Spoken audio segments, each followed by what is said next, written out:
যার হাতে আছে অনেকগুলো গিয়ার, ম্যাচ রিড করে কার্যকরভাবে অ্যাটাক করতে পারেন, যিনি প্রেসার রিলিজ করে দেন সবার, তেমন একজন তাহিদ হৃদয় শূন্যতায় ভুগছে পাকিস্তান। সেটাই অন্যতম কারণ ভারতের বিপক্ষে মাত্র 120 রান চেস করতে গিয়ে অবিশ্বাস্যভাবে হেরে যাওয়া। পাকিস্তানের ব্যাটিং লাইন আপ যদি দেখা হয়, বাবর আজম আর রিজওয়ান দুজনের খেলার ধরন একই। ক্লাসিক ঘরনার স্ট্রাইক রোটেট করা, উইকেট না দেওয়া, শেষের দিকে গিয়ে এক্সেলারেট করা। এই দুজন যদি 10 ওভারের বেশি না টেকেন উইকেটে, তাহলে জেতার সম্ভাবনা খুবই কম। বাবর রিজওয়ান দ্রুত আউট হয়ে গেলে পাকিস্তানের ব্যাটিং অনেকটা এতিম শিশুর মতো। একমাত্র ফখর জামান আছেন যিনি ম্যাচের মোড় দিতে পারেন ঘুরিয়ে। তবে একটা পদ্ধতি জানেন, বলে বলে মারা।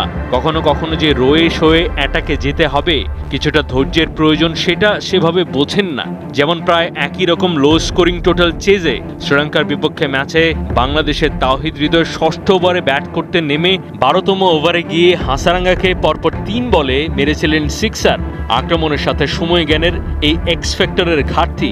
দলে এমন একজন ব্যাটার নেই যে গেমটাকে রিড করতে পারবে হৃদয়ের মতো। কথিত কিছু ম্যাচ উইনার আছে যারা সৌম্য সরকারের মতো, এক ম্যাচ ভালো করলে এরপর আবার কবে সেরকমটা করবে জানে না কেউ। ক্রিকেটে সব দিন একই রকম যায় না বা যাবে না, সেটা সত্যি। তবে একটা টি-20 দলে এই ধরনের ক্রিকেটার খুবই গুরুত্বপূর্ণ, যাদের অ্যাটাক আর টাইম সেন্সের ব্যালেন্স দুর্দান্ত। ওরাই 20 ওভারি ম্যাচে ব্যাটিংয়ের নিউক্লিয়াস, ম্যাচ উইনার। এতদিনকার মাহমুদুল্লাহ রিয়াদ ঘরানার ক্রিকেটার যদি হয় বাংলাদেশের 20 ওভারি ম্যাচের আইফোন 15, তো সেই জায়গায় প্রো ম্যাক্স হওয়ার সম্ভাবনা আছে হৃদয়ের। পাকিস্তান ক্রিকেটের মিডল অর্ডারে না আছে কোনো নিউক্লিয়াস, না আছে পুরনো দিনের মতো সে সমস্ত পাওয়ার হিটার ঘরানার প্লেয়ার। দলের ভেতরে অভ্যন্তরীণ রাজনীতি, দলাদলি, আঞ্চলিকতার স্রোত কোথায় হারালো কে জানে। কিভাবে একটা জেতা ম্যাচ হেরে যেতে হয়, সেটাতে পাকিস্তানের তুলনা কেবল পাকিস্তানি।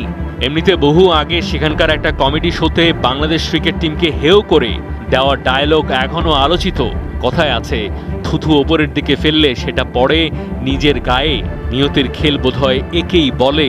পাকিস্তান ক্রিকেট টিমের সাথেই যায় সেই সংলাপটা, হাম নাহি জিতেগা, হামারা মার্জি, দিস ইজ আওয়ার টার্গেট, নাহি জিতেগা।